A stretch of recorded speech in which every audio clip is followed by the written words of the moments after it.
ಇದೊಳ್ಳೆ ಕತೆ ಆಯಿತು. ನಮ್ಮನ್ನೆಲ್ಲ ನಂಬಿಸಿ ಡೈರೆಕ್ಟಾಗಿ ಕೋರ್ಟಿಗೆ ಹೋಗಿದ್ದ, 164 ಹೋಗಿದ್ದ, ನಮಗೆ ಇವನು ಪರಿಚಯನೇ ಇಲ್ಲ ಅಂತ ಹೇಳ್ಬಿಟ್ಟು ಅದಕ್ಕೆ ಮುಂಚೆನೇ ಕರೆದು ಇವನು ಸ್ಟೇಟ್ಮೆಂಟ್ಸ್ನೆಲ್ಲ ರೆಕಾರ್ಡ್ ಮಾಡಿಸಿ ಅವ್ರುಗಳು ದಿನ ಸಾಯಂಕಾಲ ಬಂದು ಇಷ್ಟು ಶುದ್ಧ ಭಾಷಣ ಮಾಡಿಕೊಂಡು ಏನೋ ಒಂದು ದೊಡ್ಡ ಪುಡಾಂಗಳ ಥರ ಎಲ್ಲ ಮಾತಾಡ್ತಾ ಇದ್ರಲ್ಲ.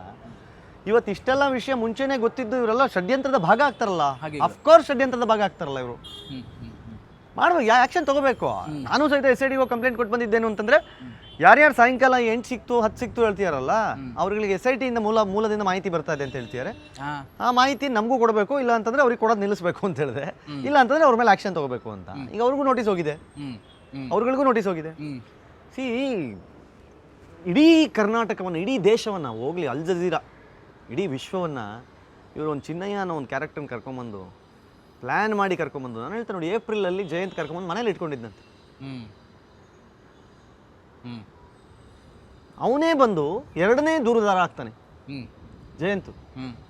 ನಾನು ಸಾಕ್ಷಿ ಇದ್ದೀನಿ ಎಲ್ಲ ಇದು. ಆಮೇಲೆ ಪ್ರತಿದಿನ ಸಾಯಂಕಾಲ ಹೋಗೋದು, ನೈಟ್ ಕೂತ್ಕೊಂಡು ಡಿಸ್ಕಸ್ ಮಾಡೋದು, ನಾಳೆ ಎಲ್ಲಿ ತೋರಿಸೋದು, ಎಲ್ಲಿ ಗುಂಡಿ ಹಾಕ್ಸೋದು.